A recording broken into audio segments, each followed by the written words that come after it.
Yes. हरिओम. नमस्कार. मी Manoj sir तुमचं सर्वांचं आजच्या या नवरात्री उपवास एक शरीर शुद्धीची प्रक्रिया या व्याख्यान सत्रामध्ये सूर्यनमस्कार योग साधना इन्स्टिट्यूटतर्फे मी तुमच्या सर्वांचं सहर्ष स्वागत करत आहे. आपल्याला आज जे वक्ते म्हणून लाभले आहेत त्यांचं नाव आहे डॉक्टर बाळकृष्ण शिंदे सर. सरांचा अल्प परिचय करून द्यायचा झाला तर सर माझे परम स्नेही आहेत, परम मित्र आहेत. सरांनी academic education MSc botany plus PhD plus postdoc botany या विषयामध्ये केलं आहे. सरांनी योग शास्त्रामध्ये डिप्लोमा पूर्ण केलेला आहे. भारत सरकार आयुष मिनिस्ट्री यांच्याकडून YCB सर्टिफाईड सुद्धा ते योग शिक्षक आहेत. न्यूट्रिशनिस्ट आहेत, आयुर्वेदाचा उत्तम अभ्यास असणारे आहेत. तर असे ज्ञानवान गुणवंत वक्ते आपल्याला आज नवरात्रीच्या उपवासाबद्दल मार्गदर्शन करण्यासाठी आलेले आहेत. तर आपण सर्वजण त्यांचं मनापासून आपण स्वागत करूयात. ठीक आहे. Yes, welcome sir. तर सर्वांना काही सूचना आहेत. हे सेशन चालू असताना शक्यतो आपले व्हिडिओ चालू ठेवा, लाईव्हलीनेस ठेवा, बोलण्यामध्ये चॅटबॉक्सचा उपयोग करा, प्रश्न प्रश्नांची उत्तरं प्रश्न विचारण्यासाठी वगैरे. ठीक आहे. वही पेन सोबत ठेवा, महत्त्वाच्या गोष्टी वाटल्या तर त्या लिहून ठेवा. दुसरी सूचना, या सेशनचं रेकॉर्डिंग तुम्हाला मिळणार आहे. सगळ्या ग्रुपवरती ते रेकॉर्डिंग येऊन जाईल तुम्हाला. कन्सेप्ट नाही समजली तुमच्या वेळेप्रमाणे पुन्हा बघा व एक वैज्ञानिक उपवास शिकण्याचा प्रयत्न करा, इम्प्लिमेंट करण्याचा प्रयत्न करा व हे 9 दिवस शरीर शुद्धी आपली कशी होईल याकडे लक्ष द्या. शरीरातले सगळे आजार या उपवासामुळं दूर होतात. करून बघा, करके देखो. ठीक आहे. तर Balkrishna sir, welcome to the session. हरिओम सर. हरिओम. Yes, audio video clear. Both are clear. Please continue. हरिओम सगळ्यांना. तर आपण आज महत्वाच्या विषयावरती बोलणार आहोत. सगळ्यांचा जिव्हाळ्याचा विषय आहे उपवास. आता आपण हे उपवासाचं आता हे या वर्गावरचं माझं हे तिसरं सेशन आहे जवळजवळ. याआधी आपण 2 सेशन घेतलेले आहेत. तर आता उपवास म्हणजे बऱ्यापैकी सगळ्या लोकांना माहिती आहे, तरी पण मी पुन्हा एकदा त्याचं आपण हे करू. उपवास म्हणजे जनरली आपण काय म्हणतो की आपल्या खाण्यापिण्यावरती लादलेले निर्बंध म्हणजे उपवास. तर हा झाला आपला अ, धार्मिक दृष्टिकोन. तर धार्मिक दृष्टिकोन कोणाच्या ऐवजी आपण जर आणखीन त्याला डीप मध्ये जर विचार केला तर त्याचं असं म्हणणं असतं की जर उप म्हणजे जवळ जाणे आणि वास म्हणजे देवाच्या जवळ जाणे. उपवास म्हणजे देवाच्या जवळ जाणे. तर आपल्याला उपवास करताना कुठल्याही देवाच्या जवळ जायचं असतं. म्हणजे आपल्या देवाच्या सानिध्यात जायचं असतं. तर आपण नेहमीच आपण असं वागत असतो की ज्यावेळेस आपण रोजच्या जे आपण दिनचर्या करत असतो त्यावेळेस आपण पोटाबद्दल जास्त काळजी न करता आपण जिभेची जास्त काळजी करतो. म्हणजे आपण जिभेसाठी जास्त खातो, पोटासाठी कमी खातो. म्हणजे पोटाला जे जे पूरक आहे, पोटाला म्हणण्यापेक्षा शरीराला जे चांगली गोष्ट आहे त्या गोष्टी आपण हळूहळू टाळत चाललेलो आहे. कारण आपण जसं जसं मॉडर्नायझेशन कडे चाललेलो आहे तसं तसं आपण जिभेच्या ज्या ज्या जिभेला चांगल्या ज्या लागणाऱ्या गोष्टी आहेत, जिभेला चव देणाऱ्या गोष्टी आहेत, त्याच्याकडे आपला कल जास्त वाढत चाललेला आहे. आणि आपल्याला ज्या पोटासाठी ज्या चांगल्या गोष्टी आहेत त्यांच्याकडे आपला कल थोडं थोडं कमी कमी कमी कमी होत चाललं. त्याकडे आपण दुर्लक्ष करत चाललोय. आता तुम्हीच लक्षात घ्या, तुम्ही तुमच्या घरात प्रत्येकाच्या घरात लहान मुलं असतात. लहान मुलं काय म्हणतात, आम्हाला खाऊ द्या.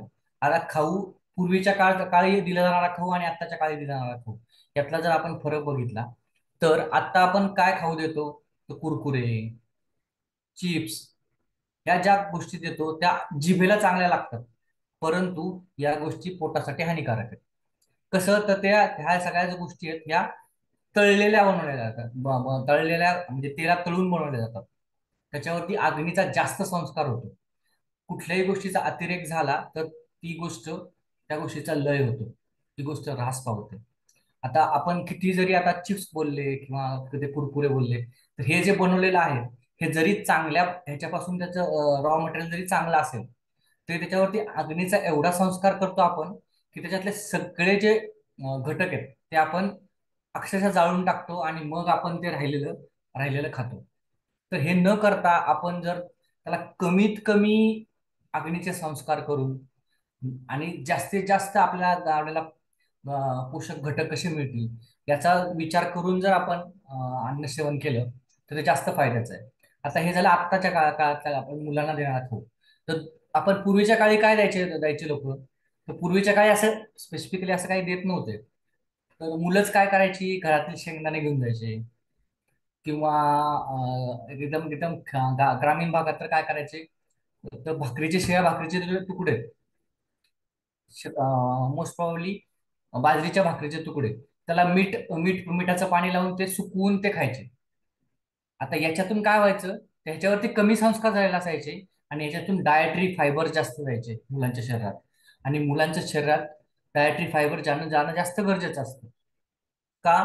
तर मुलं सारखी धावपळ करत असतात आणि सारखी धावपळ केल्यामुळे त्यांना सारखी एनर्जीची गरज असते आणि एनर्जी आपण ते कुठल्या ना कुठल्या पदार्थांद्वारे मिळते. परंतु ती एनर्जी मिळत असतानाच आपल्या डायजेस्टिव्ह सिस्टीम म्हणजे आपली पचन जी संस्था आहे तिला क्लीन करण्याचं पण काम झालं पाहिजे आणि मग ते काम कोण करतं, तर डायटरी फायबर्स करतात. तर पूर्वीच्या काळी ते आपसूक घडून जायचं, म्हणजे त्याला काही जास्त एफर्ट द्यायला लागायचे नाही. पण आजच्या काळात आपण आता एवढं मॉडर्नायझेशन झालेलं आहे की आपल्याला नवीन कन्सेप्ट त्यासाठी मांडावी लागते की आपल्याला फायबरस फूड ऍड करायला लागतं, आपल्याला सॅलड्स आपल्या जेवणात ऍड करावे लागतात. पूर्वीच्या काळी असे सॅलड असे असं तुम्ही म्हणताल की असं काही नव्हतं. तर पूर्वीच्या काळी लोक ज्वारी बाजरी जे की ज्वारी बाजरी खायचे, त्याच्यातून खूप डायटरी फायबर्स मिळायचे. आज आपण सगळेच गव्हाच्या पदार्थांकडे वळलेलो आहे. गव्हामध्ये आपण काय करतो, तर गव्हाचं पीठ चाळून घेतो, त्यातले डायटरी फायबर ऑलरेडी काढून टाकतो आणि मग त्या गव्हाच्या पोळ्या बनवून खातो किंवा काही लोक चपात्या बनवून खातात, पोळ्या बनवून खातात. तर त्यातून फायबर्स ऑलरेडी काढून टाकतो आपण आणि मग खातो. तर डायटरी फायबर्स हा आपल्या पचन संस्थेतला खूप महत्वाचा घटक आहे. तर आपण थोडंसं लांब गेलो आपल्या विषयापासून, आता परत आपल्या विषयाकडे येऊ. तर डायटरी फायबर्सचं महत्व सांगण्यासाठी हा विषय झाला होता. आणि कमीत कमी अग्नीचा संस्कार झालेलं अन्न खाणं खूप गरजेचं आहे. आता येऊ आपण आपल्या विचारांकडे की उपवासामध्ये सुद्धा हीच पद्धत आपण पाळली पाहिजे. उपवासामध्ये सुद्धा आपण त्याचा पुढे बघूच. तर उपवासामध्ये देवाच्या जवळ जाणे हे आपण आता बोललोच. तर आपण नेहमी आपलं शरीर सजवत असतो. आपलं की आपण किती सुंदर दिसू, किती चांगलं दिसू हे करत असतो. तर आपण हे सगळं बहिर्मुख झालेलं असतो. तर हे करण्याच्या ऐवजी आपलं मन, आपलं शरीर, आतल्या बाजूने शरीर, आतून शरीर किती सुंदर होईल याचा एकत्रीकरण म्हणजे बहिर्मुख होण्याच्या ऐवजी अंतर्मुख कसं होऊ आपण, हे म्हणजे ऍक्च्युली उपवास करणं, हे म्हणजे ऍक्च्युली भगवंताच्या किंवा देवाच्या जवळ जाणं. आता हे झालं उपवासाबद्दल. तर आता हे उपवास तर सगळ्यांनी करायला पाहिजे. आपण आता यापूर्वीच्या सेशन मध्ये बघितलं की आपण उपवास किती वेळ केला पाहिजे, रोजच्या काळात दररोजच्या जीवनात आपण कसा उपवास करू शकतो किंवा एकादशीचा उपवास कसा करू शकतो. तर आज आपण बघणार आहोत नवरात्रीचे उपवास. आता हा नवरात्रीचे उपवास हे आता 9 रात्र म्हणजे 9 दिवस आपण हा उपवास करायचा असतो. त्यामुळे याला थोडासा लॉंग टर्मचा उपवास असं म्हणता येईल. तर याच्या आधी आपण बघितलं होतं की उपवास करताना आपण 24 तास जर आपल्या शरीराला डायजेस्ट सिस्टमला किंवा पचन संस्थेला जर आराम दिला तर तो चांगला असतो. आपल्या विविध शरीरातल्या क्रिया घडत असतात आणि त्या त्या ऍक्टिव्हेट करण्याचं काम हे जे लॉंग ड्युरेशनचा उपवास साध्य करत असतो. म्हणजे तासांमध्ये बोलतोय मी. पण जर नवरात्रीचा उपवास जर आपण केला तर आपल्या शरीरात खूप सारे फायदे होऊ शकतात. पण हे फायदे करताना आपण जसे की आपण 24 तासाचा जर डायटरी प्लॅन केला आणि आपण जर 16 तास कमीत कमी न खायचं, काही न खाता जर पचनसंस्था ठेवली तर त्याचे आपल्याला वेगळे फायदे मिळतात. पण असं आपण सलग 9 दिवस वगैरे करू शकत नाही. कारण आपल्या शरीराला नॉर्मल कामं करण्यासाठी किंवा नॉर्मल स्टेटला राहण्यासाठी काही एनर्जीची गरज असते. म्हणून हे उपवास करताना आपण काहीतरी खाल्लं गेलं पाहिजे. पण आता असं काय खाल्लं गेलं पाहिजे तर ते आपण थोडंसं पुढे बघणारच आहोत.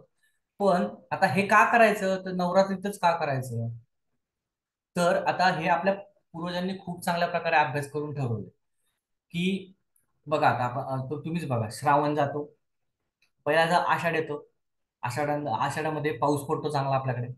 आषाढ, श्रावण, भाद्रपद या 3 महिन्यात खूप चांगला पाऊस पडतो.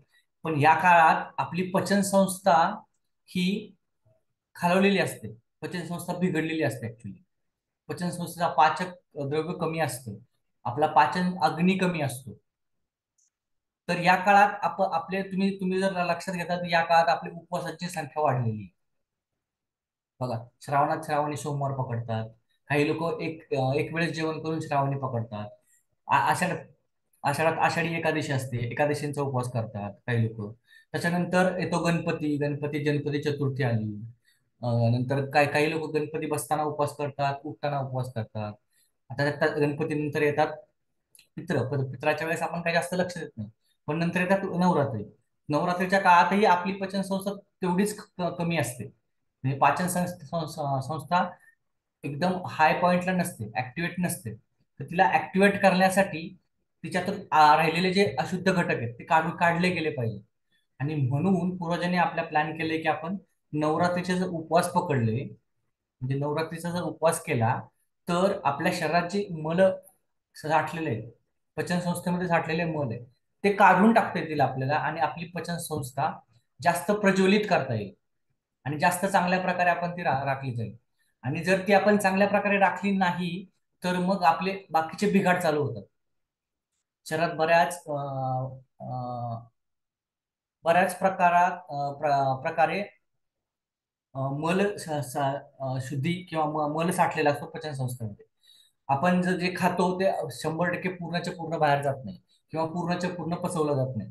जनरली असं असतं की आपण जर कुठलंही अन्न खाल्लं, त्याला जर 100% पकडलं, तर त्यातलं 10 ते 12%च आपल्या शरीरात पचवलं जातं. आणि त्यातलं 7 ते 8% अन्न हे शरीराच्या पचनसंस्थेमध्ये तसंच राहतं. आणि 80% अन्न ते पुढे ढकललं जातं किंवा पास केलं जातं स्टूलद्वारे. तर हे राहिलेलं जे अन्न आहे ते तसंच तसं राहत नाही. ते हळूहळू पुढे सरकवलं जातं आणि मग ते हळूहळू निघतं. आणि त्यातलं पण काही काही प्रमाणात ते तसंच राहतं शरीरात. आणि हे राहिल्यामुळे आपल्या पचनसंस्थेचं कार्य हळूहळू हळूहळू ते बिघडत जातं. आणि मग जसं जसं आपलं वय वाढतं तसं तसं त्याचं कार्यवाही बिघडत जातं. आणि हे राहिलेलं अन्न ते सडायला चालू होतं. कारण आपल्या पचनसंस्थेमध्ये बरेच मायक्रो ऑर्गॅनिझम्स असतात, जे की काही चांगले असतात, काही वाईट असतात. तर ते पचनसंस्थेत राहिलेल्या अन्नामुळे जे वाईट मायक्रो ऑर्गॅनिझम्स असतात ते वाढायला चालू होतं आणि ते अन्न सडवायला चालू करतात आणि त्यामुळे पचनसंस्था बिघडायला चालू होते. तर हे सगळं काढण्यासाठी हा लॉंग टर्मचा म्हणजेच नवरात्रीचा उपवास करणं खूप गरजेचं आहे. म्हणून हे नवरात्रीचे उपवास आपण केले पाहिजे. आता हे करतानाच आपल्याला काही गोष्टींचं ठेवलं पाहिजे, काही गोष्टींकडे. तर आपल्या शरीराला नॉर्मल लेवलला ठेवण्यासाठी, काही ऊर्जा येण्यासाठी काही अन्न खाल्लं गेलं पाहिजे. तर या काळात आपण जर असं अन्न खाल्लं जे की सहज पचेल, ज्याच्यातून सहज आपल्याला पचवता येईल, अशा अशा गोष्टी मिळतील. म्हणजेच काय, कार्बोहायड्रेट, प्रोटीन्स, फॅट्स जे की नॉर्मल पचवता येतील. आता आपण नॉर्मल पचवता येतील असे असे प्रोटीन्स, फायबर कशातून मिळू शकतात? तर फळांमधून आपल्याला सगळ्या गोष्टी मिळतात. आपल्याला डायटरी फायबर्स मिळतात, आपल्याला कार्बोहायड्रेट्स मिळतात, काही प्रमाणात प्रोटीन्स मिळतात, काही प्रमाणात फॅट्स सुद्धा मिळतात. आणि राहिले मिनरल्स आणि बाकीच्या गोष्टी, विटामिन्स, या सुद्धा सगळ्या फळांमधून मिळतात. मग असा काही प्रॉब्लेम आहे का? आवाज येतो सगळ्यांना? Yes sir, audio video both are okay. Okay. हा, तर फळं हे सगळ्यात चांगलं चांगलं अन्न आहे. तर आपलं जे जे इव्होल्युशन झालेलं आहे त्याच्यामध्ये आपण पूर्वीच्या काळी पानं, फुलं, फळं ह्याच गोष्टी खात आलेलो आहे आणि तसंच आपलं आपलं उत्क्रांती होत गेलेली आहे. तर ह्या गोष्टी आपल्याला लवकर पचतात. तर अशा गोष्टी आपण हे उपवासाच्या काळात खाल्ल्या गेल्या पाहिजे, जेणेकरून आपल्या पचनसंस्थेवरती ताण पडणार नाही आणि त्याच्यामुळे आपली पचनसंस्था क्लीन व्हायला त्याची मदत होईल. म्हणून आपण हलकं अन्न नेहमी नेहमी उपवासात खाल्लं जातं. आता हे झालं उपवासाबद्दल. आणि नवरात्रीबद्दल, नवरात्रीचाच का उपवास करायचा, तर लॉंग ड्युरेशनचा उपवास करणं गरजेचं आहे. आता त्याच्यानंतर या उपवासामुळे आपल्या शरीरावरती, मनावरती आणि आपल्या आध्यात्मिक प्रगतीवरती सुद्धा परिणाम होतो. तर तो एक एक परिणाम आपण बघू. आता शरीरावरती काय काय परिणाम होतात या उपवासाचे? हे सगळे उपवास केल्यामुळे पहिली तर गोष्ट, आपण हे पचनसंस्था आपली सुधारायला मदत होते. म्हणजेच काय होतं, तर आपला अग्नी प्रदीप्त होतो, कारण आपला साठलेला मल निघून जायला मदत होते, कारण आपण त्याला थोडासा आराम दिलेला असतो. बरोबर. तर आयुर्वेदात सगळ्यांनी सांगितलेलं आहे, आयुर्वेदात आपल्या ऋषीमुनींनी सांगितलंय की कुठल्याही गोष्टीचा किंवा कुठल्याही आजाराचं उगमस्थान हे पोट आहे, म्हणजे आपली पाचन संस्था आहे. पचन संस्था बिघडली की तुम्हाला रोग जडणार आहे. म्हणून हे उपवास केल्यामुळे आपली पचन संस्था ही चांगली होते. आणि पचन संस्था चांगली तर आपलं सगळं आरोग्य चांगलं होतं. आणि हे चांगलं करण्यासाठी म्हणूनच आपल्याला त्याला थोडासा आराम देण्याची गरज असते. तर आपण असे काही पदार्थ खाल्ले ज्याच्यामुळे आपल्याला आराम मिळेल आणि त्या काळात आपल्याला लागणारी एनर्जीही मिळेल. असे जे अन्नपदार्थ जर आपण खाल्ले उपवासाच्या काळात, तर आपली पचनसंस्था चांगली चांगली होते. आता चांगली होते म्हणजे काय होतं, तर जे पाचक द्रव्य असतात शरीरात तयार होणारे, ते पाचक द्रव्य चांगल्या प्रकारे तयार होतात आणि आपला अग्नी प्रदीप्त होतो. आणि हा अग्निप्रदीप्त कशासाठी करायचा आपल्याला, तर आता नेमकाच नवरात्रीनंतर हळूहळू पावसाळा संपेल आणि हिवाळा लागेल. आणि हिवाळ्यामध्ये थंडी पडते. आता थंडी पडल्यामुळे काय होतं, तर आपल्या शरीरात जास्त ऊर्जेची गरज असते. जर आपली पचनसंस्था जर चांगली झालेली नसेल या काळात आणि जर आपण हिवाळ्याला सामोरे गेलो, तर आपल्यावरती त्याचे दुष्परिणाम होतील. म्हणून पचनसंस्था जर चांगली प्रदीप्त झाली तर चांगल्या प्रकारे आपण अन्न पचवू शकतो आणि आपलं शरीर निरोगी राहू शकतो. येणाऱ्या सगळ्या आजारांपासून आपण आपल्या शरीराला दूर ठेवू शकतो. म्हणून म्हणून हे उपवास करणं गरजेचं आहे. तर हा पहिला झाला पाचन संस्थेवरचा परिणाम.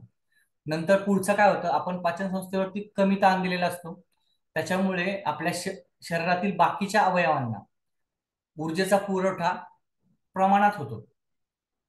आणि आपली जी मन आणि बुद्धी यांचं जे मिलन आहे ते होण्यासाठी फायदा होतो या गोष्टीचा.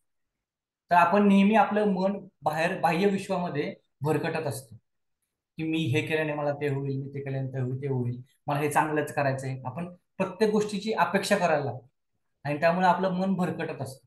आणि हे उपवास केल्यामुळे हे भरकटणाऱ्या मनाला आपण एकत्र आणण्याचं काम करतो. कारण आपण पाचन संस्थेवरती काम करत असतो. पाचन संस्थेला पाचन संस्थेला कमीत कमी भार देऊन पाचन संस्थेवरती आपण तिचं मन आणि बुद्धी यांचं मिलन घडण्यासाठी त्याचा फायदा होतो. आता हे झालं बुद्धीवरती परिणाम. त्याच्यानंतर आपली बुद्धी तीव्र होण्यासाठी म्हणजे बुद्धी तल्लख होण्यासाठी या उपवासांचा नक्कीच फायदा होतो. त्याच्यानंतर आपली जी पंच ज्ञानेंद्रिय आहेत त्यांची सुद्धा कार्यक्षमता या उपवासांमुळे सुधारते. आता पंच ज्ञानेंद्रियांची कार्यक्षमता कशी सुधारेल, तर ही पंच ज्ञानेंद्रियाचे कार्य काय असते, तर आपल्याला सर्व या पंच ज्ञानेंद्रियापासून ज्ञान आपल्या बुद्धीला घडत असतं. ज्ञानाचे सोर्स येते. तर हे आपल्या शरीरात टॉक्सिन्स तयार झाल्यामुळे त्यांची कार्यक्षमता हळूहळू कमी झालेली असते. बघा, आपलं जसं जसं वय वाढतं तसं तसं आपली दृष्टी कमी होते, काही लोकांना ऐकू कमी यायला लागतं. आणि त्याच्यानंतर आपल्या शरीरावरती जे त्वचा आहे ती खरबरीत व्हायला लागते, त्याच्यावरती सुरकुत्या यायला लागतात. तर या सगळ्या गोष्टी कशामुळे घडतात, तर आपल्या शरीरात टॉक्सिन साठलेले असतात म्हणून या सगळ्या गोष्टी घडतात. तर हे सगळे टॉक्सिन्स आपण उपवास केल्यामुळे आणि पचन संस्थेवरती काम केल्यामुळे ते हळूहळू निघून जायला मदत होते. आणि हे आपली पंचज्ञानेंद्रिय सुधारण्यामुळे आपल्याला आपलं आयुष्य पण दीर्घायुष्य होतं. हा सगळ्यात मोठा फायदा होतो आपल्याला. आणि आपल्याला नुसतं दीर्घायुष्य होऊन चालत नाही, तर आपल्याला रोगमुक्त दीर्घायुष्य जगायचंय. ते खूप महत्वाचं आहे. दीर्घायुष्य होऊ शकतो आपण, पण रोगासहित दीर्घायुष्य जगायचंय का रोगमुक्त दीर्घायुष्य जगायचंय, हे आपण आपल्याला ठरवलं पाहिजे आणि आपणच त्याचा विचार केला पाहिजे. तर आपल्याला या उपवासांमुळे लॉंग टर्म फायदा हा होणार आहे की आपलं आयुष्य सुद्धा सुधारणार आहे आणि ते सुद्धा रोगमुक्त होणार आहे. आता आणखीन काय फायदा होऊ शकतो, पंचज्ञानेंद्रिय झाले, बुद्धी झाली, नंतर पचनसंस्था सुधारली. आता या सगळ्याचा परिणाम आपल्या सर्क्युलेटरी सिस्टीम म्हणजे कुठली, तर हृदयाच्या कार्यक्षमता सुधारण्यावरती होणार. हृदयावरती सुद्धा याचा परिणाम होतो, कारण आपण ज्यावेळेस पचनसंस्थेला कमी काम करायला लावतो, तिच्यावरती कमी भार देतो, त्याच्यावरती आपसुकच आपल्या शरीरात जे साठणारे अन्न अन्न विषारी द्रव्य आहेत, ते कमी होतात. आणि ते कमी झाल्यामुळे आपली सर्क्युलेटरी सिस्टीम सुद्धा सुधारते आणि त्याचा हृदयावरती सुद्धा चांगला परिणाम होतो. म्हणजे जे आपल्याला हृदयविकार, हृदयविकारासारखे तीव्र आजार किंवा हे जे आजार जे जीवघेणे ठरतात, त्याच्यापासून आपल्याला मुक्ती मिळू शकते किंवा ते आपण थोड्या काळासाठी टाळू शकतो. तर हे केल्यामुळे आता हे झाले आपले शारीरिक फायदे. आता आपण मानसिक फायद्यांकडे येऊ. मगाशी सांगितल्याप्रमाणे आपण मन आणि बुद्धी यांचं मिलन करत असतो उपवास केल्या करताना. तर मनाची शुद्धी कशी होते? तर आपण आपलं जे रोजच्या जीवनात जे जे जे मन असं भरकटत असतं, ते भरकटण्याऐवजी आपण ज्यावेळेस कमी प्रमाणात खातो किंवा उपवास करतो, त्यावेळेस मनाला एक शांतता मिळते. आणि ती शांतता कशामुळे मिळते? तर आपल्या शरीरात कमी टॉक्सिन्स तयार झालेले असतात किंवा आपल्या शरीरात जे साठलेले टॉक्सिन्स असतात ते निघून गेलेले असतात. आणि त्याच्यामुळे आपल्या शरीराची शांतता होते. शरीराची शांतता झाली की आपसुकच आपल्या मनाची सुद्धा शांतता होते. आणि ती शांतता ही खूप चांगली शांतता असते. त्याच्यामुळे आपल्याला खूप शांत वाटतं. आणि एकदा मनाची शांतता झाली की आपलं जे आध्यात्मिक जीवन आहे ते सुधारण्यासाठी त्याची मदत होते. आता हे झाले शारीरिक, मानसिक आणि आध्यात्मिक फायदे उपवासाचे, जे की नवरात्राच्या 9 दिवसाच्या उपवासाचे फायदे. आता उपवास करताना आपण उपवास 3 टप्प्यामध्ये करायला पाहिजे. आपण फक्त काय करतो, उपवास एका टप्प्यातच विचार करतो त्याचा की मला उपवास करायचा. तर उपवास असा फक्त उपवास करायचा असं न करता, जर आपण त्याला त्याचे 3 टप्पे केले: उपवासापूर्वीची पूर्वतयारी, उपवास आणि उपवासानंतर जे नंतर करायचे कर्म, म्हणजे उपवास सोडताना काय काय करायला पाहिजे आणि त्याच्यानंतर हळूहळू आपण कसं पूर्वपदावर यायला पाहिजे, याची जर आपण विचार केला तर तो खूप फायद्याचा ठरेल. आपण नवरात्रीच्या 9 दिवसाचे उपवास करताना तर बऱ्याच लोकांना खूप त्रास होतो या उपवासांमुळे. शेवटी शेवटी तर काही लोकांना चक्कर यायला लागते. तर ते आपण पुढे बघूच हे सगळं कसं करायचं. तर आता उपवासाची पूर्वतयारी काय केली पाहिजे? तर उपवासाची पूर्वतयारी आपण खूप अन्न खाऊन करू नाही शकत. म्हणजे खूप अन्न खायचं आधी, पोटात साठवून ठेवायचं, म्हणजे जसं आपण साठवून ठेवायचं आणि नंतर ते वापरायचं, असं असं आपण पूर्वतयारी करू शकत नाही. तर उपवास करताना आपल्याला करायचं आहे की पचन संस्थेवरती कमीत कमी ताण द्यायचा आहे. म्हणून आपण पचनसंस्थे आधी जास्त ताण देणं देणं अपेक्षित नाहीये. मग आपल्याला शरीराच्या पचनसंस्थेला हळूहळू सवय लावायची की आपण त्याची कार्यक्षमता कमी करणार आहे, म्हणजे त्याच्यावरती येणारा भार कमी करणार आहे. त्यासाठी आपण सुरुवातीला जर कमी कॅलरीयुक्त अन्न किंवा कमी डायटरी फायबर जास्त असलेलं अन्न जर खाल्लं आणि नंतर हळूहळू जर उपवास करायला चालू केलं, तर आपल्याला त्या उपवासाचे जास्त फायदे मिळणार आहेत. आता कसं करायचं ते? तर मी या आधीच्या व्याख्यानामध्ये सुद्धा सांगितलं होतं की आपण 4 स्तराचे उपवास करू शकतो.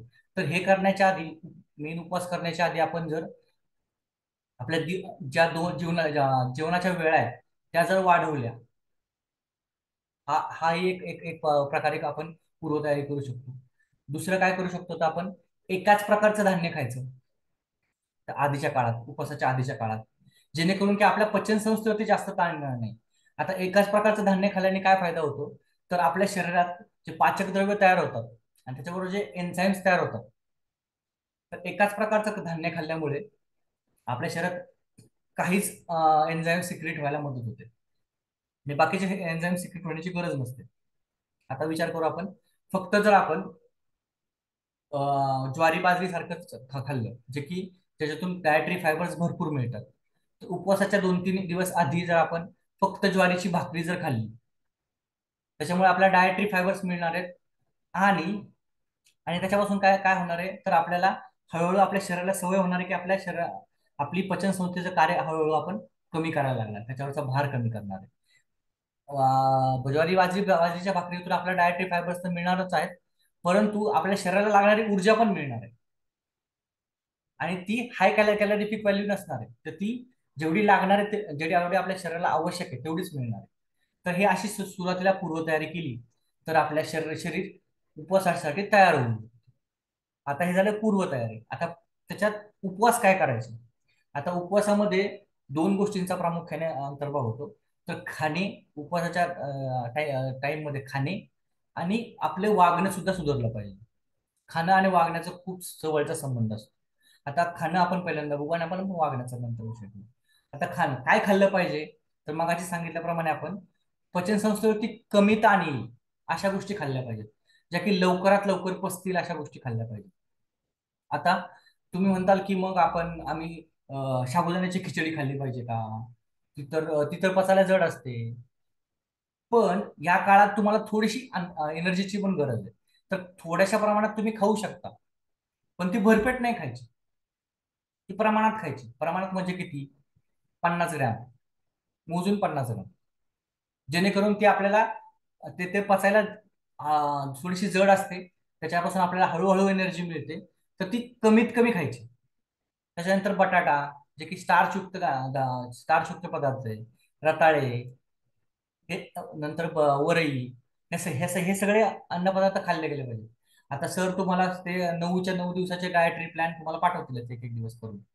तर काय खाल्लं पाहिजे आणि काय खाल्लं नाही पाहिजे आपण ते त्यावेळेस बघणार आहे. आणि जर तुम्हाला काही शंका आल्या त्या काळात, तर तुम्ही सरांना किंवा माझ्याशी संपर्क साधून त्याचे उत्तरं पण तुम्ही मिळू शकता.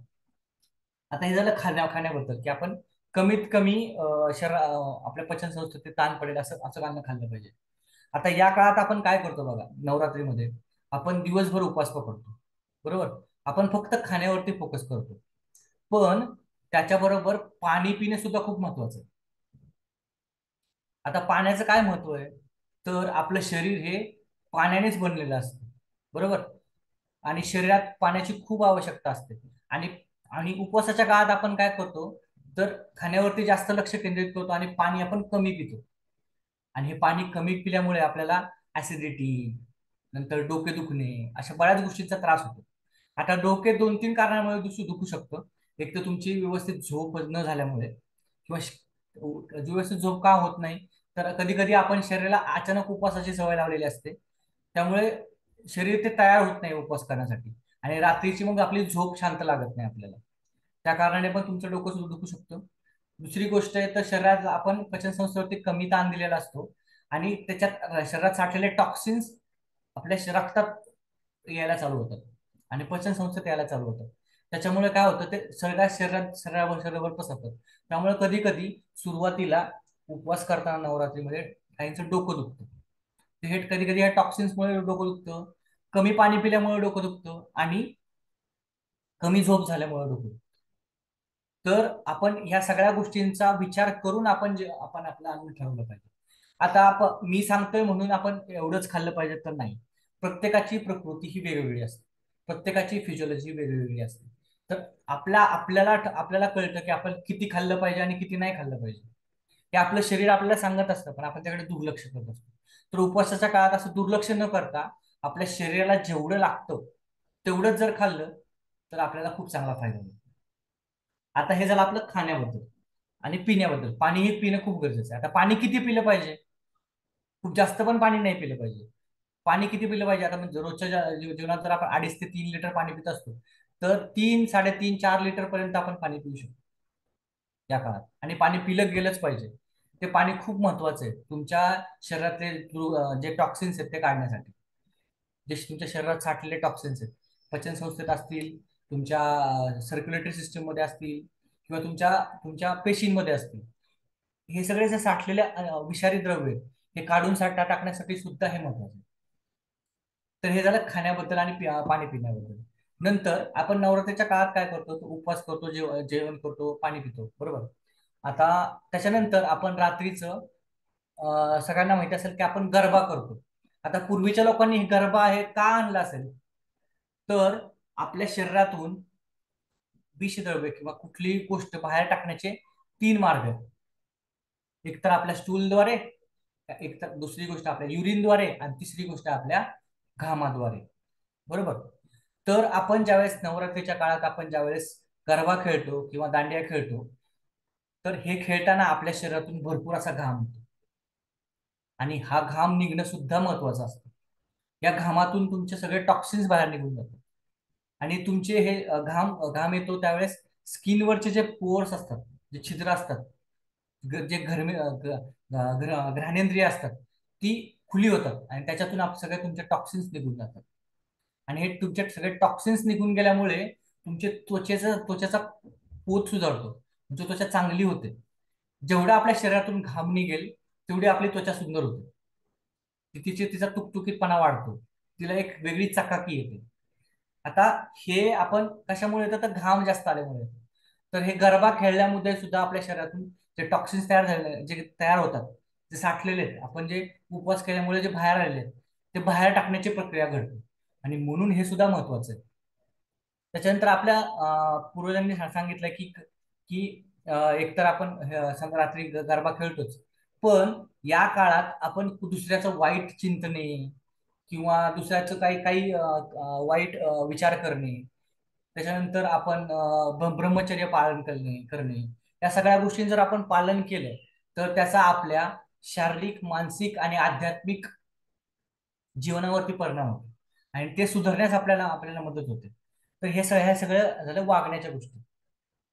त्याच्यानंतर आता हा झाला उपवास. आपण आता आधी बघितलं उपवासाची पूर्वतयारी, उपवास कसा करायचा, आणि आता नंतर उपवासानंतर काय करायचं. तर काही लोक काय करतात, उपवास सोडायचा म्हणलं म्हणजे काय, भरपेट खाल्लं.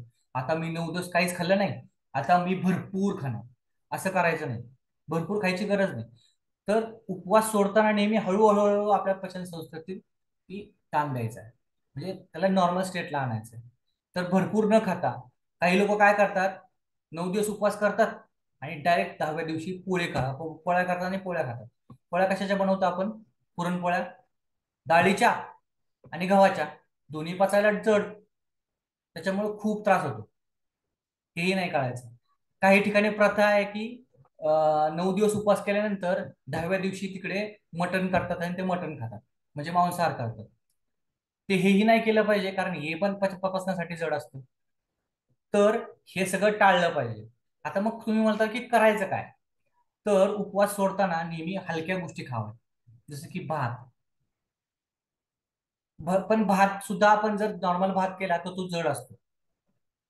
तर भात जर तुम्ही तांदूळ भाजून मग शिजवला तर तो आणखीन हलका होतो. तर असा भात जर आपण खाल्ला सुरुवातीला, नंतर हळूहळू डाळ खिचडी, नंतर हळूहळू भाकरी, नंतर हळूहळू मग मग तुम्ही नॉर्मल डाएटवरती येऊ शकता. तर हे सगळं हळूहळू करायचं असतं. आता तुम्ही म्हणता हळूहळू म्हणजे किती वेळ हळू करायचं, तर हळूहळू म्हणजे 1 ते 2 दिवस आपल्या शरीराला त्याची सवय लावायची. की 9 दिवसानंतर 1 ते 2 दिवस आपण फक्त भात, डाळ खिचडी एवढंच खायचं. नंतर पुढचे 2 दिवस फक्त तुम्ही भाकरीचंच अन्न सेवन करायचं, म्हणजे भाकरी, थोडीशी भाजी, आणि त्यातही तुम्ही डाळ डाळ वरण डाळ हे घेऊ शकता. आणि मग एक पाच पाच सहा 4-5 दिवसानंतर किंवा 5-6 दिवसानंतर मग तुम्ही नॉर्मल डाएट घ्यायला सुरुवात करायची. तर ही झाली तुमची उपवासाच्या नंतर करायची किंवा पश्चात्कर्मासारखी गोष्ट उपवासाची. तर त्याच्यानंतर आपण मगाशीच बघितले की आपण काय खावे काय नाही. तर जड अन्न शक्यतो उपवासाच्या काळात टाळावे. जड अन्न जड अन्न म्हणजे काय, तर साबुदाण्याची खिचडी शक्यतो टाळावी. पण जर टाळता येत नसेल आणि जर खावीशीच वाटत असेल तर थोडीशी खावी, तिला लिमिटेशन मध्ये ठेवावं. त्याच्यानंतर फळं भरपूर खावीत. फळं खातानाही तुम्ही अशी फळं खा की ज्याच्यामुळे तुमच्या शरीराची ऍसिडिटी वाढणार नाही जास्त. तर बेसिक प्रकारची फळं असतात ती खा, जसे की केळी आहे, पेरू आहे, त्याच्यानंतर सफरचंद आहे, अशा गोष्टी खा. त्याच्यानंतर तुमच्याकडे जी जी सीझनल फळं अवेलेबल आहेत ती खा. जसे की आता या सीझन मध्ये तुम्हाला सीताफळं खूप मिळतात, सीताफळं खा. त्याच्यानंतर चिक्कू मिळतात, चिक्कू खा. तर या सगळ्या गोष्टी खाल्ल्या गेल्या पाहिजे, जेणेकरून तुमच्या शरीराची ऍसिडिटी वाढली नाही पाहिजे. तर तुमचं शरीर बेसिक बनलं पाहिजे, जेणेकरून तुमची स्टॅबिलिटी वाढते. आणि मग तुमचं शरीर आणि मन किंवा बुद्धी आणि मन हे एकरूप व्हायला मदत होते. आता हे सगळं आपण झालं. त्याच्यानंतर आपण बघू की आता आपल्या शरीरावरती आणि मानसिक काय त्रास उद्भवू शकतात आपल्याला हे सगळ्या गोष्टींमुळे, नवरात्रीमुळे. तर मी थोडक्यात सांगतो, नंतर आपण प्रश्न उत्तरांमध्ये बऱ्याच गोष्टी तुम्हाला जर काही जाणवत असेल किंवा या आधी जाणवत असेल तर त्याचे प्रश्न विचारू शकतो तुम्ही मला. तर शारीरिक त्रास काय जाणवतो, तर काही लोकांचे सांधे दुखतात उपवासाच्या काळात. आता हे सांधे कशामुळे दुखत असतील, तर आपल्या शरीरातून जे टॉक्सिन्स बाहेर निघतात हे म्हणजे सांध्यांच्या ह्याच्या आसपास किंवा ह्याच्या आसपास अडकले जातात, किंवा ते तसेच राहतात कारण आपण पाणी कमी पितो. आणि पाणी कमी पिल्यामुळे आपल्याला हे बाकीच्या गोष्टींचा त्रास होतो. तर सांधेदुखी किंवा डोकेदुखी तर मग अशीच मी सांगितलं की डोकेदुखी आपल्याला 2-3 प्रकारे पण होऊ शकते. कमी पाणी पिल्यामुळे, कमी झोप घेतल्यामुळे, तर याच्यामुळे किंवा टॉक्सिन्स शरीरात आल्यामुळे डोकेदुखी होऊ शकते. काही लोकांना चक्कर आल्यासारखं होतं, गरगरल्यासारखं होतं. तर गरगरल्यासारखं याच्यामुळे होतं, तर आपण कधी कधी आपण उपवासाच्या काळात खूपच कमी खातो. आणि कमी खाल्ल्यामुळे, कारण आपण असं म्हणतो की आता उपवास करायचा तर खूप कमी खायचं.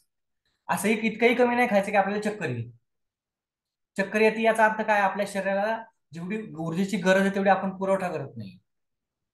तर हेही करायचं नाहीये. तर आपल्याला उपवासाच्या काळात काय करायचं, तर आपल्या खाण्यापिण्यावरती थोडेसे निर्बंध लादायचे. आणि त्या निर्बंध लादल्यामुळे आपल्याला काय होणार आहे, फायदा होणार आहे. कुठल्या दृष्टीचा फायदा? शारीरिक, मानसिक आणि आध्यात्मिक. ठीक आहे. आणखीन काय त्रास होतो? काही लोकांना चक्कर येते, काही लोकांना रात्रीची झोप कमी लागते. हे सगळे फायदे, हे सगळे तोटे होतात. तर हे टाळण्यासाठी आपल्याला त्याच्या अनुरूप आपला आहार ठेवला पाहिजे, त्याच्या अनुरूप आपलं वागणं ठेवलं पाहिजे. तर हे अशा प्रकारे आपण नवरात्रीचा उपवास करू शकतो. हरिओम सर. सर आता आपण त्यांचे प्रश्न घेऊ, म्हणजे चालेल, चालेल. तुम्हाला काही प्रश्न असतील उपवासासंदर्भात, तुम्ही डायरेक्टली हात वरती करा.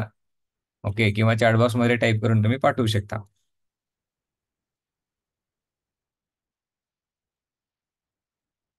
येस, ममताताई अनम्यूट करा आणि बोला. हॅलो सर, हरिओम. हरिओम. सर, मला एक डाऊट होता. ॲक्च्युली मी प्री डायबिटिक आहे. तर साबुदाणा तर मी खातच नाही. झाले आता आपली योग साधना चालू केली तेव्हापासून साबुदाणा बंदच आहे, 2 वर्षापासून, 1.5 वर्षापासून. तर सॉरी, भगर भगर कशी, म्हणजे त्याच्याने काही हरकत नाही ना खाल्ली तर, म्हणजे प्री डायबिटिक असल्या कारणाने? काही काही हरकत नाही. फक्त प्री डायबेटिक असताल तुम्ही, तर तुम्हाला काही मेडिकेशन जर चालू असेल तर नाही त्याची सर. सुद्धा नाही, त्याची सुद्धा काळजी घ्या. आणि भगर खाल्लेली चालेल, काही हरकत नाही. फक्त ओके. भगरमध्ये एक एक तोटा होतो. हम्म. भगरमध्ये भेसळ होण्याचं प्रमाण वाढतं या काळात.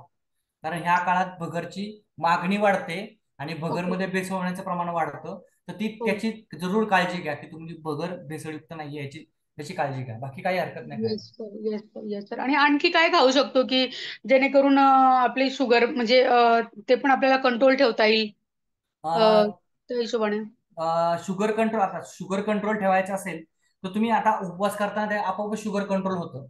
तर ओके. तुम्हाला जास्तच काळजी करायची असेल, म्हणजे त्याच्याबद्दल करायचं असेल, तर शिंगाड्याचं पीठ मिळतं, ते वापरू शकता. त्याचे हो थालीपीठ सर. करून खाऊ शकता. सर आता देतीलच डाएट प्लॅन. हो. त्याच्यानंतर कंदयुक्त फळं तुम्ही खाऊ शकता, म्हणजे की बटाटे थोडेसे, रताळे, अशा सर, गोष्टी खाऊ बटाटे तर शकता. नाही चालत ना सर? बटाटे तर खूप, म्हणजे मी बटाटा खातच नाही सर ऍक्च्युली. जसं हा मला कळलं ना, तर मी तेव्हापासून मी बंदच केलंय हा बटाटा. पण या काळात थोडेसे बटाटे खाण्याची गरज असते आपल्या शरीराला. कारण अच्छा. आपण कारण हा लॉंग टर्मचा उपवास आहे. ओके, तर ओके. स्टार्च युक्त थोडस पदार्थ आपल्या शरीरात गेले पाहिजे. हम्म, हम्म, हम्म, जे हम्म. आता स्टार्च खाल्ल्यामुळे काय होतं, तर आपल्या शरीराला हळूहळू एनर्जी मिळते. ओके. आणि ती गरजेची असते आपल्या शरीराला. आपण काय करतो की हे टाळतो आणि मग आपल्याला बाकीचे प्रॉब्लेम चालू होतात. मला थोडीशी चक्कर येते, मला हे होतं.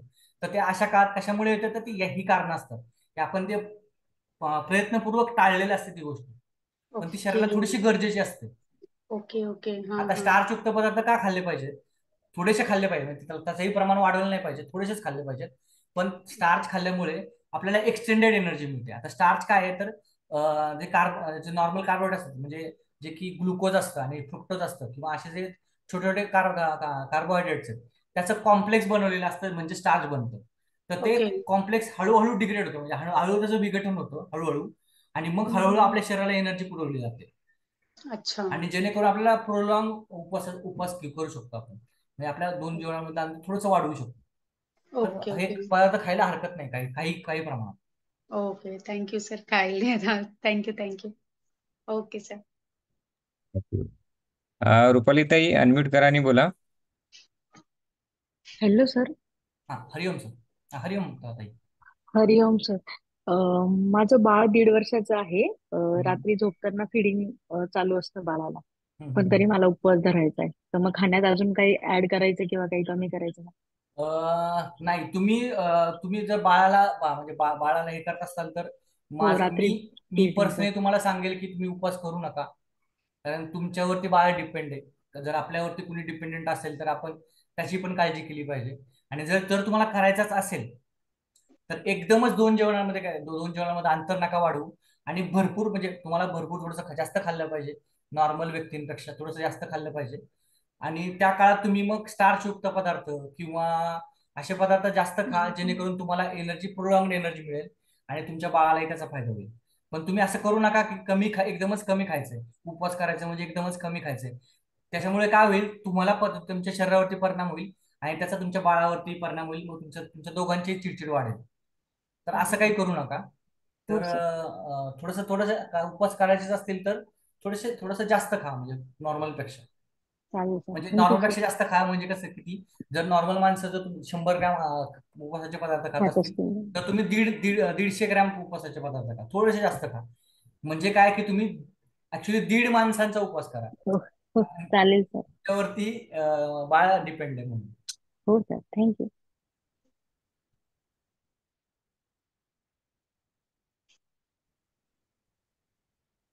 श्यामलताई अनम्यूट करा आणि बोला. तर मला एक विचारायचं होतं की दूध पिता येईल का? कारण चहा तर तुम्ही नाही म्हणता, तर मग दूध पिता येईल का? दही खाता येईल का? हो, दही खाता येईल, दूध पिता येईल. पण दूध जास्त प्रमाणात घेऊ नका. कारण दूध जर जास्त प्रमाणात घेतलं तर आपल्या पचन संस्थेवरती जास्त ताण येतो. तर जास्तीत जास्त कपभर दूध घेऊ शकता तुम्ही. आता कपभर दूध म्हणजे किती? 30 ते 40 ml दूध येतं एका कपामध्ये. तर तेवढं घेऊ शकता तुम्ही. आणि आणखीन एक सांगायचं की दूध हे जगातलं सगळ्यात चांगलं अँटॅसिड आहे. नॅचरल अँटॅसिड आहे जगातलं सगळ्यात चांगलं. तर तुम्हाला कधी कधी असं वाटलं की मला ऍसिडिटी झाली आहे अशा काळात तर अवश्य थोडंसं कपभर दूध प्या तुम्ही. थंड दूध प्यायचं पण ते पण. गरम दूध अजिबात नाही, थंड दूध प्यायचं. आणि दही खाऊ शकता, ऑफकोर्स दही खाऊ शकता.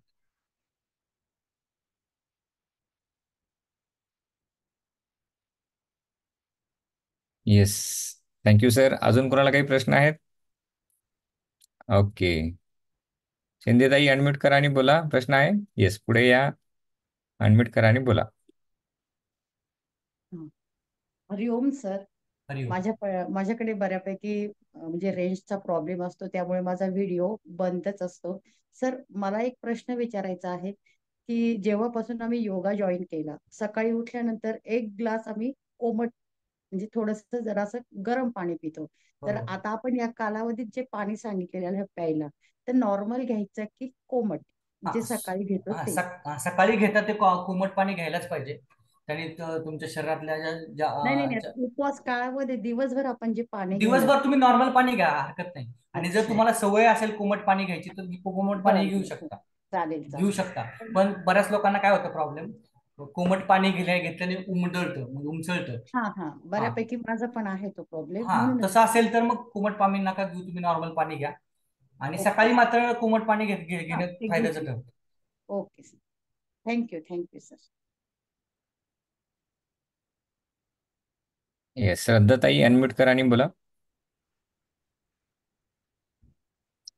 सर मला थायरॉइड आणि दमा दोन्ही पण आहे, तर अशा वेळेस उपवास केला तर चालेल? कारण कधी कधी अं, मला गोळी ओढावं लागते. हा आणि तुम्हाला मेडिकेशन चालू आहे म्हणजे गोळ्या चालू आहेत? गोळी म्हणजे त्रास झाला तर गोळी ओढावं लागते. बरं.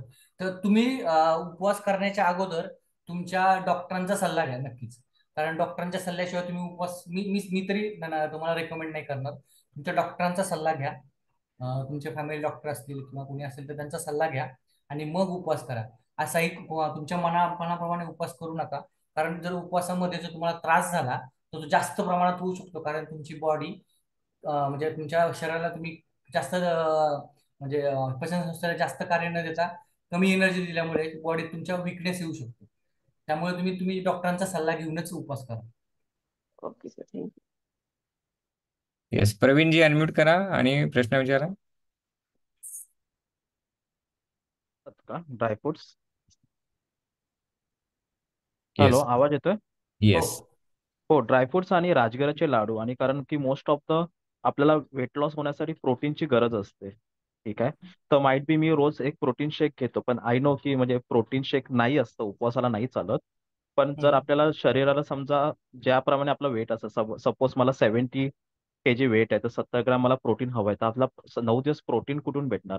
कारण हा, तर प्रोटीन हा महत्वाचा भाग आहे. बरोबर, तुम्ही ड्रायफ्रुट्स खाऊ शकता.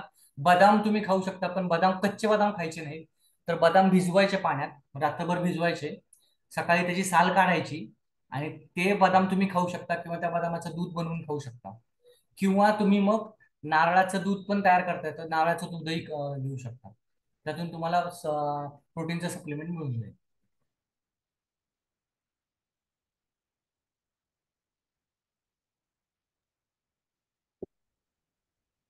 येस, ऑलमोस्ट प्रश्न ओके संपलेले आहेत. राजेश्री ताई अनम्यूट करा आणि बोला.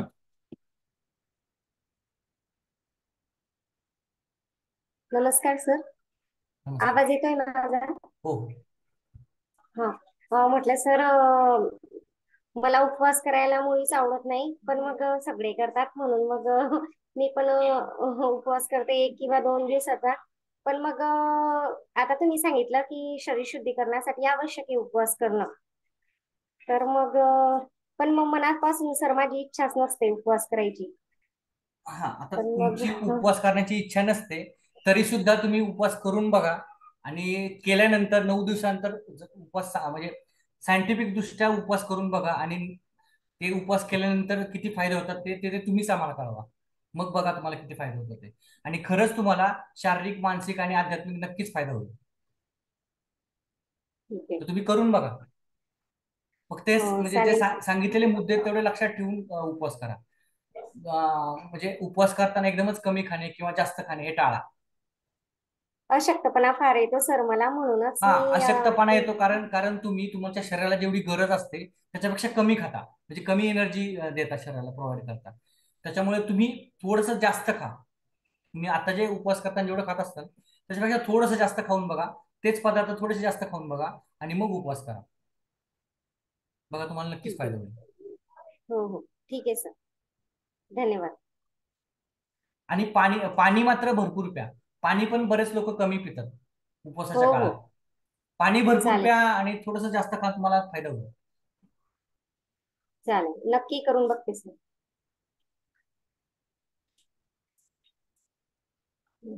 Yes, thank you. Okay, one more questions. शेवटचे आपण आता 2 क्वेश्चन्स घेऊयात आणि आपण इथे थांबूयात. ओके, वैशालीताई तुमचा एक क्वेश्चन आणि अजून एक बोनस क्वेश्चन एक राहील. येस, अनम्यूट करा आणि बोला.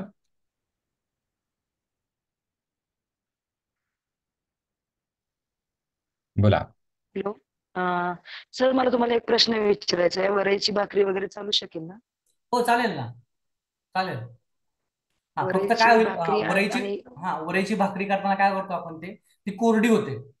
त्याच्यामुळे थोडंसं काहीतरी हो. ओलं, म्हणजे शेंगदाण्याची आमटी वगैरे असं काही त्याच्याबरोबर जर जोडीला दिलं तर ती ती चांगल्या प्रकारे चालेल. म्हणजे कोरडी खाऊ आणि नका तुम्ही. हो, चालेल बटाट्याची ना, भाजी वगैरे नाही खाऊ शकत? चालेल चालेल ना? ना, चालेल ना, चालेल ना, पण प्रमाणात प्रमाणात, जास्त प्रमाणात खायचं नाही. ते पण हो, प्रमाणातच खायचं. चालेल सर. म्हणजे शेंगदाणे कमी खाण्यात यायला पाहिजे ना? हो, शेंगदाणे कमी खा, म्हणजे जास्त खाऊ नका. तुम्हाला शरीराला जे, आता तुम्ही तुमचाच अनुभव घ्या, हळूहळू तुम्हाला अनुभव येईल की तुम्हाला किती शरीराला हो. किती खाण्याची गरज आहे. म्हणजे एवढं पण खाऊ नका, कमी खाऊ नका की तुम्हाला चक्कर वगैरे येईल किंवा विकनेस येईल, आणि इतकं पण जास्त खाऊ नका की तुमच्या शरीराच्या पचनसंस्थेवर ताण येईल. म्हणजे ते कसं कळतं पचनसंस्थेवर ताण आलाय, तर खाल्ल्यानंतर तुम्हाला जर झोप यायला लागली किंवा तुम्हाला असं हं. अस्वस्थ वाटलं, तर समजून जायचं की आपण जास्त खाल्लंय. आणि जर आपण ओके. कमी खाल्लं तर आपल्याला अशक्तपणा येतो. तर याच्या मधल्या स्टेजमध्ये तुम्ही खा. आता मी हे का प्रमाण सांगत नाही प्रत्येक ठराविक, तर प्रत्येकाची प्रकृती वेगळी असते, प्रत्येकाचं स्थळ काळ वेगळा असतो. हो. त्याच्यामुळे प्रत्येकाची फिजिओलॉजी वेगळी असते, त्याच्यामुळे प्रत्येकाचं प्रमाणही वेगळं असतं. त्याच्यामुळे आपणच आपलं प्रमाण ऍडजस्ट केलं पाहिजे, आणि मग आपण ठरवलं पाहिजे की इतकं खाल्ल्यावरती मला झोप वगैरे लागत नाही, पण फ्रेश वाटतंय, तेवढंच खा. हो सर, ठीक आहे. Thank you sir.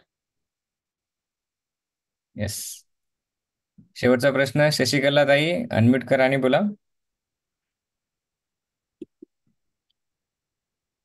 Good evening. हा गुड हा इव्हनिंग. सर, माझा असा प्रश्न आहे की राजगिरा लाडू खाल्ला तर चालेल का? म्हणजे सकाळी 3 लाडू, दुपारी संध्याकाळी 3 लाडू आणि मध्ये फ्रुट्स, का बघा, सगळंच पाहिजे, बटाटा वगैरे सगळंच पाहिजे? तसं नाही. कसं आहे माहिती का, तुमच्या शरीराला किती गरज आहे ते बघा. आता तुम्ही राजगिऱ्याचे 3 लाडू आज सकाळी खाणार, राजगिरा लाडू 3 संध्याकाळी खाणार, आणि मधल्या काळात थोडं काहीतरी खाणार.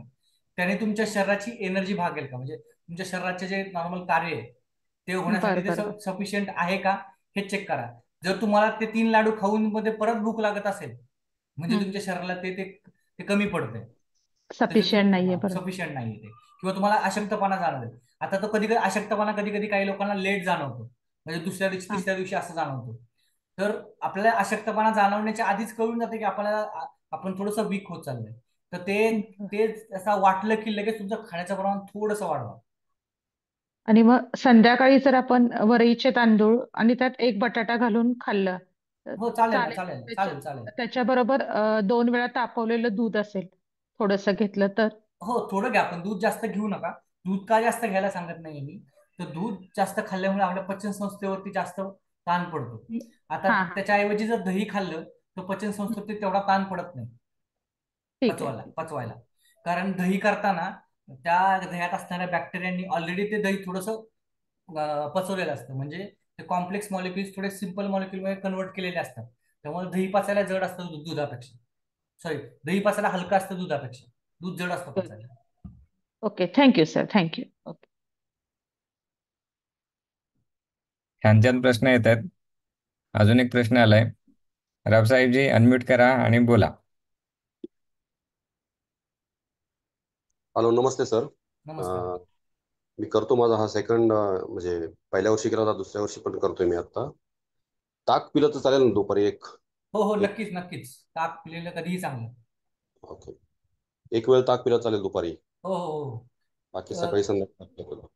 तर आयुर्वेदात सांगितलंय, भोजनांते पिबेत तक्र, दिनांतेच पिबेत पय, आणि निशांतेच पिबेत वारी. तर हे जर केलं आपण तर आपल्याला वैद्याकडे जायची काहीच गरज पडणार नाही. तर त्याचा अर्थ समजून सांगतो. तर दुपारच्या जेवणानंतर जर तुम्ही ताक पिला, रात्रीच्या जेवणानंतर जर दूध पिला, आणि दिवसाच्या शेवटी म्हणजे सकाळी सकाळी जर तुम्ही पाणी पिला, तर तुमच्या शरीरातले मोस्ट ऑफ टॉक्सिन निघून जातात. आणि टॉक्सिन्स निघून गेल्यामुळे तुम्हाला वैद्याकडे जायची गरजच पडत नाही. काय, तुमची पचनसंस्था आपोआप सुधारलेली असते. आणि पचनसंस्था सुधारली की तुमचं शरीर सगळं निरोगी राहतं. त्यामुळे ओके ताक नक्कीच आहे चांगलं दुपारी पिण्यासाठी. Okay, thank you.